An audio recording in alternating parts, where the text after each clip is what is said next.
Hello and welcome to education therapy.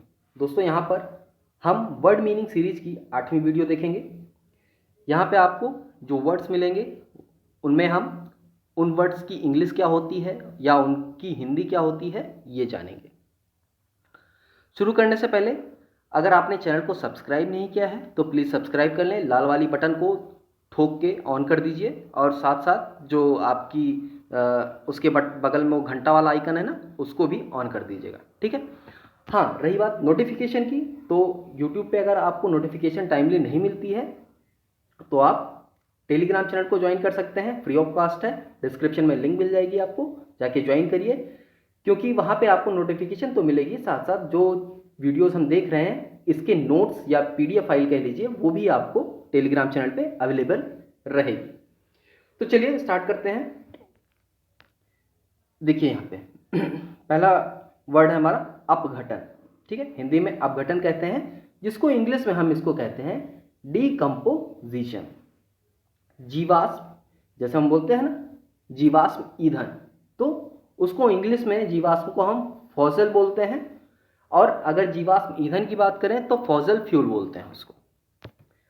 नवीकरणीय, नवीकरणीय की इंग्लिश क्या होती है? इसकी इंग्लिश होती है रिन्यूएबल, ठीक है। यानी ऐसी, अब जैसे नवीकरणीय ऊर्जा तो रिन्यूएबल एनर्जी बोलते हैं उसको। तो रिन्यूएबल एनर्जी क्या होती है? ये ऐसी एनर्जी है जिसके द्वारा या जिसको हम बार बार इस्तेमाल कर सकते हैं, जैसे कि सौर ऊर्जा, ठीक है। सौर ऊर्जा क्या है? रिन्यूएबल एनर्जी है। इसके बाद स्वचालित, स्वचालित को हम क्या कहते हैं इंग्लिश में? ऑटोमेटिक, ठीक है। जैसे होता है, आपने आज के समय में सुन रहे हो टेस्ला कार्स, ठीक है, एलॉन मस्क वाली टेस्ला कार, फटाफट हैंड आप क्या करेंगे, वो जो होती है ड्राइवर सीट पे आप हैंडल भी मत पकड़िए, ये कार आपको आपके डेस्टिनेशन तक पहुंचा देती है। ये क्या है? स्वचालित, ऑटोमेटिक, ठीक है। सौर सेल, सौर सेल यानी इंग्लिश में कहते हैं सोलर सेल। जैसे सोलर पैनल आप लगवाते हैं ना, बहुत लोग के घर पे लगा होगा, जिससे वो क्या करते हैं? बिजली प्राप्त करते हैं। इसके बाद विद्युत संयंत्र, इसको हम कहते हैं पावर प्लांट।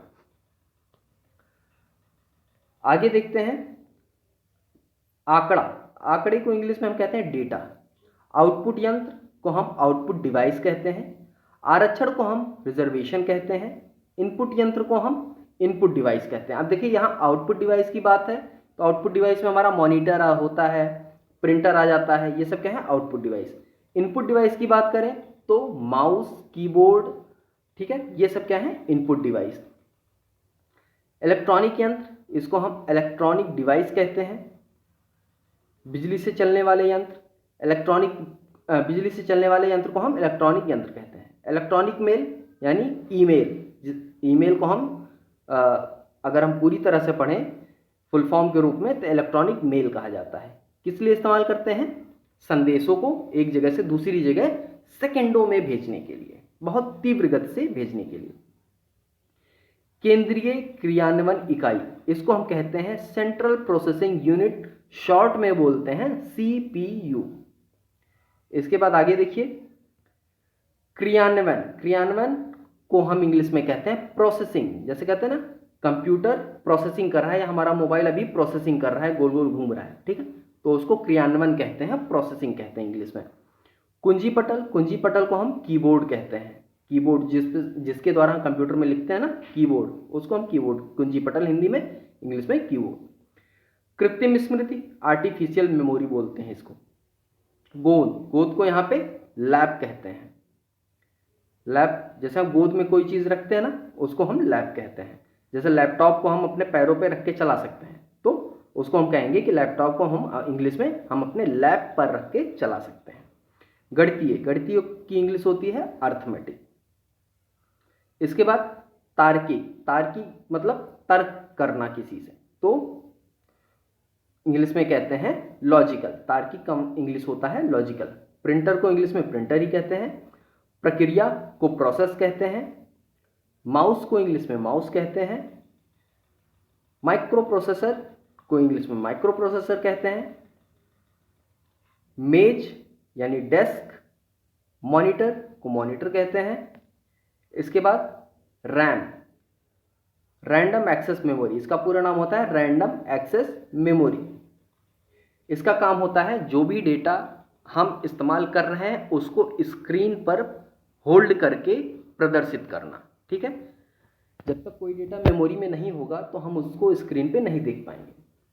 उसके बाद रोम होता है जिसका पूरा नाम होता है रीड ओनली मेमोरी।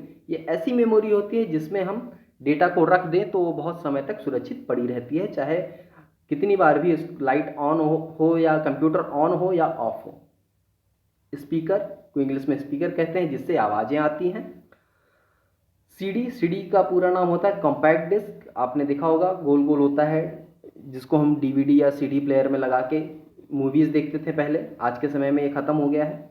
हथेली को इंग्लिश में हम पाम कहते हैं।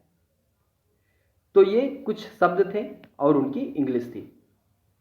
उम्मीद है आपको जानकारी अच्छी लगी होगी। जानकारी पसंद आई हो तो वीडियो को लाइक करें और ज़्यादा से ज़्यादा शेयर भी करें। तो चलिए आज के लिए बस इतना ही, मिलते हैं नेक्स्ट वीडियो में, तब तक के लिए धन्यवाद।